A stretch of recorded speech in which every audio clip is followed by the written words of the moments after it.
Checkmate. A softly painted watercolour appears. Two characters are happily playing chess on a table by the warm glow of a fire.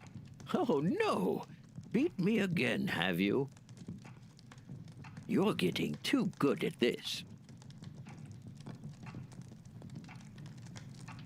A young girl with long brown hair tied in a ponytail, in a pink nightgown, kneels by the table with a smile of victory. I think you're letting me win, Grandpa. That was just too easy. Now, nobody likes a sore winner. Sitting opposite in a comfy blue chair is a kind-looking old man, wearing a green knitted jumper and soft slippers. His glasses balance off the bridge of his nose as his bushy grey moustache rises with his smile. Best get ready for bed, my dear. We don't want you missing your big day tomorrow.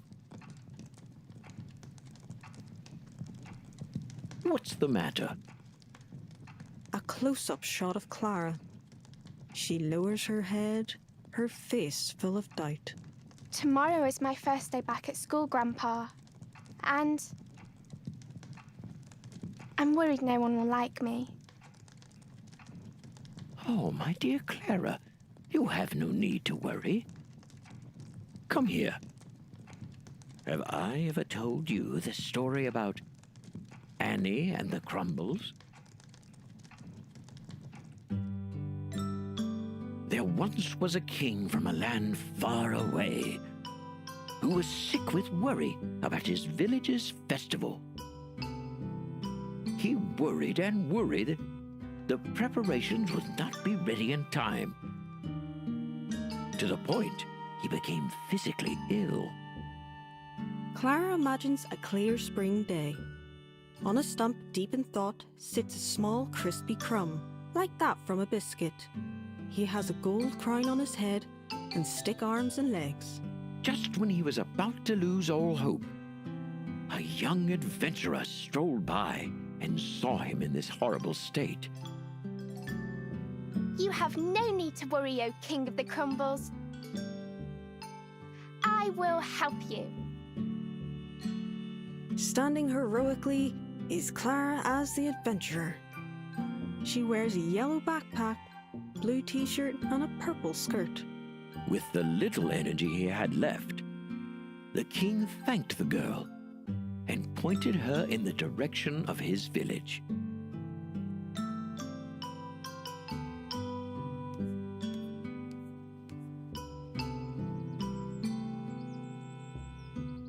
Annie the adventurer walks into a rural area. It is a calm spring day with clear blue skies and fresh green grass on hills. At the end of a long, winding dirt path, the Crumble village stands in the distance. Oh, that must be the Crumbles village over there.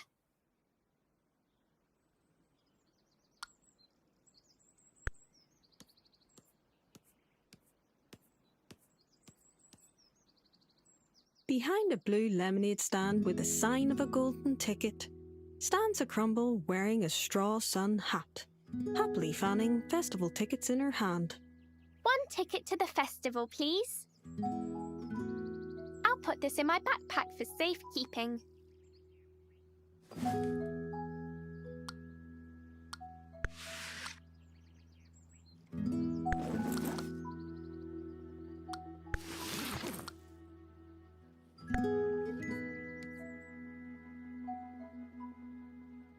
Here you go.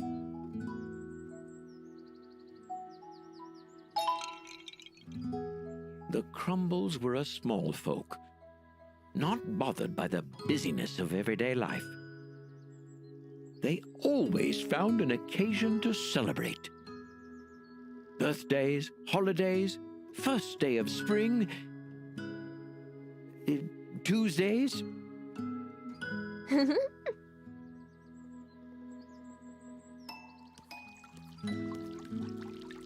Once she arrived, it did indeed look like some form of celebration was on its way. But something felt not quite right. So, Like any good adventurer with a problem to solve, she got straight to work. Outside the town hall stands a three-tiered fountain. On top is a small statue of the king in a heroic pose. Behind empty stalls is a row of houses, all of different sizes. There is colourful bunting and balloons swaying in a light breeze.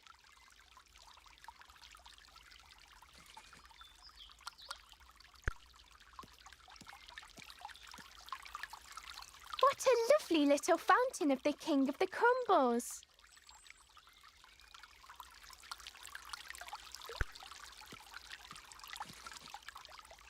In the town square was a small band of musicians getting ready to rehearse for the big event. On a bright red bandstand, there are 3 crumbles of various sizes, each waiting with their instrument. There is a tambourine, tuba, and ukulele.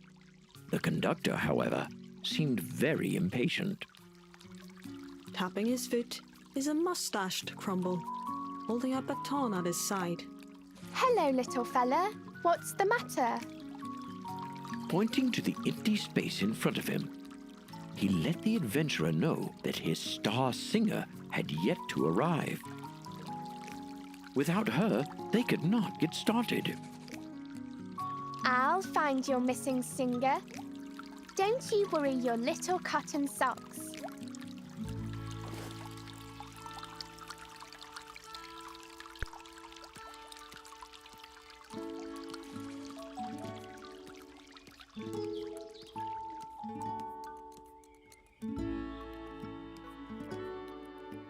The cook's house is shaped like a honeybee's hive. Beside it is a garden full of luscious flowers and vegetables.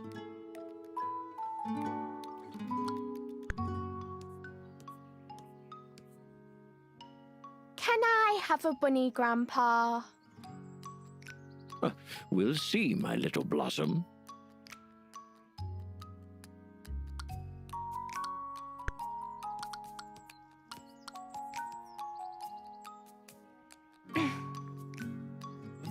That's heavy.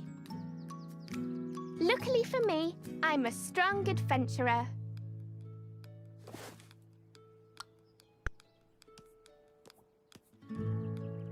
This overgrown bush seems to be blocking the window into the Crumbles house.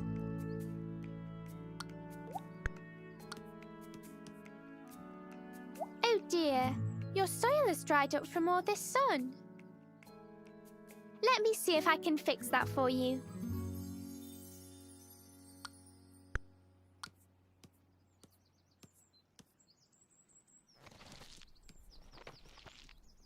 Upon entering the house, the adventurer was hit by the smells of a kitchen. A large pot of soup is on a table with precariously stacked bowls and cutlery. Beside a bathtub is a wood-burning stove, the fire just glowing embers. Though her attention was quickly drawn to the cook, fighting with a vegetable bulb. Standing at a workbench is a crumble wearing an apron. Over the soil-covered table, she is struggling with a large turnip-shaped bulb. He has little hands and an unhappy expression. The king's favorite part of every celebration was the cook's famous crumble soup. But without this particular plant, the soup would not be as delicious as she wanted. Hello, Mr. Bulb. Why don't you want to be planted? The bulb didn't like the new home the crumble was trying to give him. So he refused until a better one was found. He handed the adventurer a shopping list of everything he wanted. Here is the list with everything the bulb wanted for his new home. First on the list, a large pot with fresh soil. Don't worry, Mr. Bulb. I'll find a better home for you.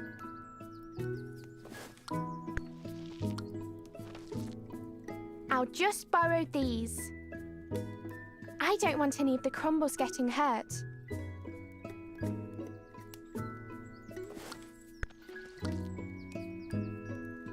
This must be the famous crumble soup. But it's not ready for tasting just yet.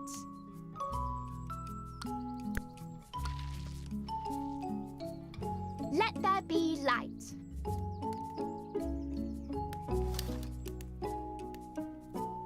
Oh. There must be something outside blocking the window.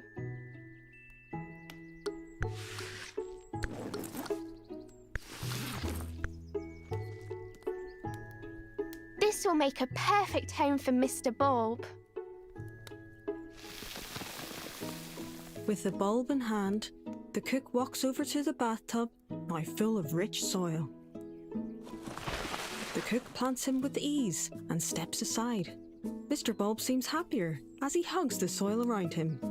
I should check his list to see what he wants next. That's much better, isn't it, Mr. Bulb? Here is the list with everything the bulb wanted for his new home. Next on the list, sunlight and a toasty fire.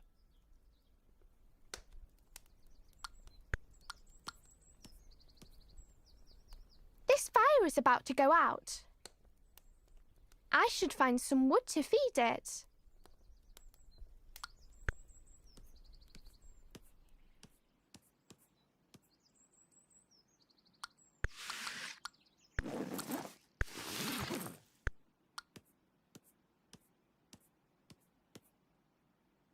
Take that and that. I better take these branches with me. You never know when they'll come in handy.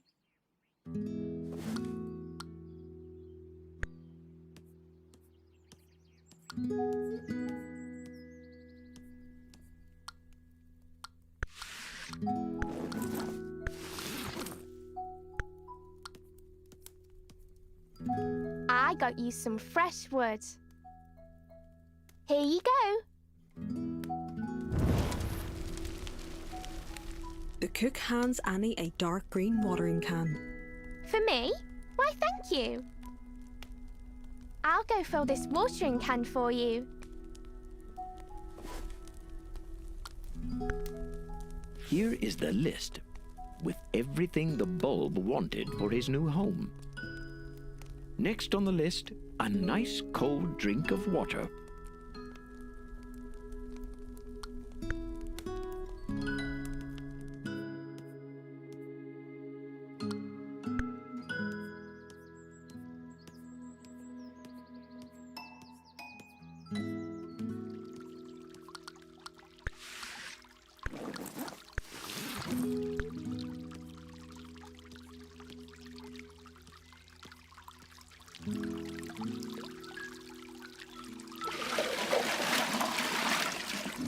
That should be enough water.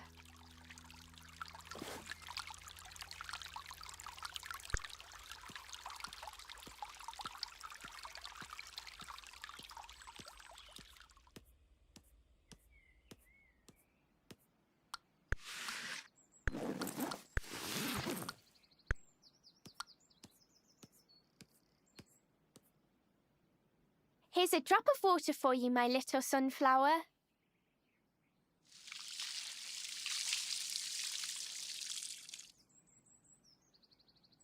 Oh, is that stamp for me? Thank you.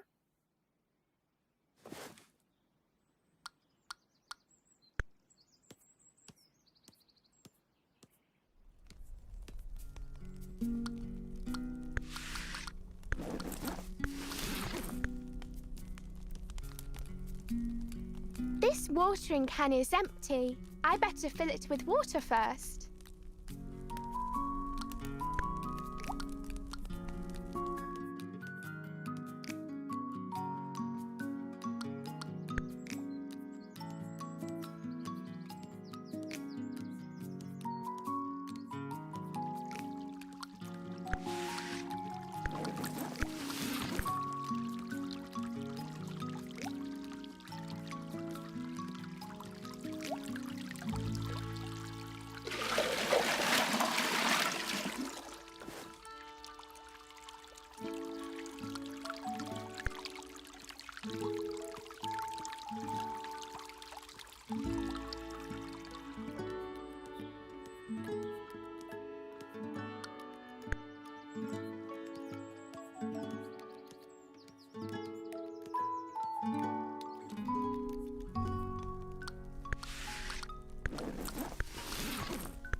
go, Mr. Bulb. A nice cold drink just for you.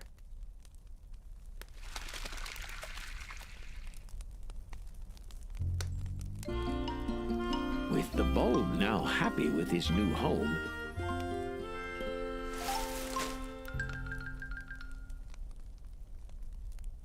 he began to flourish right in front of the young adventurer's eyes. The cook picks a few fresh leaves from the now-grown bulb. She walks over to her pot of soup and drops them in.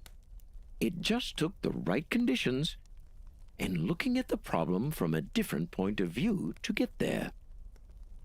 However, to the Crumble's surprise, the leaves of the plant turned the soup a different color, making her worry all over again.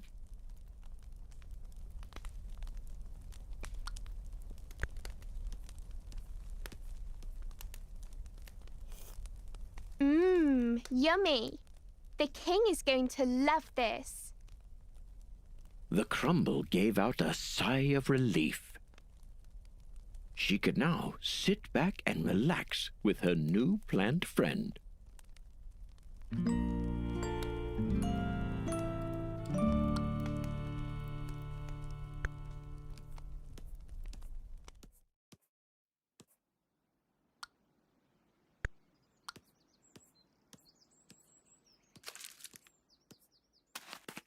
A young Crumble, wearing a red and yellow propeller hat, stops eating from a jar of sweeties. He hides, taking the jar with him. Hey, I see you hiding in those bushes. At the end of the path is a picnic table beside a tree, draped with a red checkered cloth. Near a large bush are colourful sweetie wrappers littered on the ground.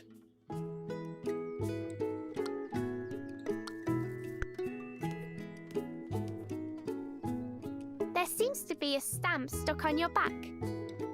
Let me help you, Mrs. Hedgehog.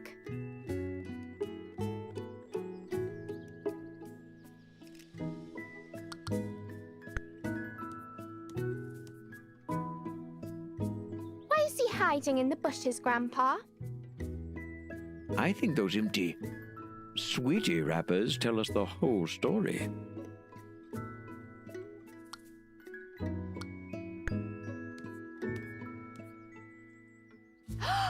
We should have a picnic this weekend. That sounds nice. What will we take with us? Jam sandwiches and chocolate biscuits. Odd.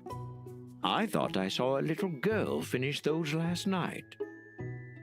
I have no idea what you're talking about.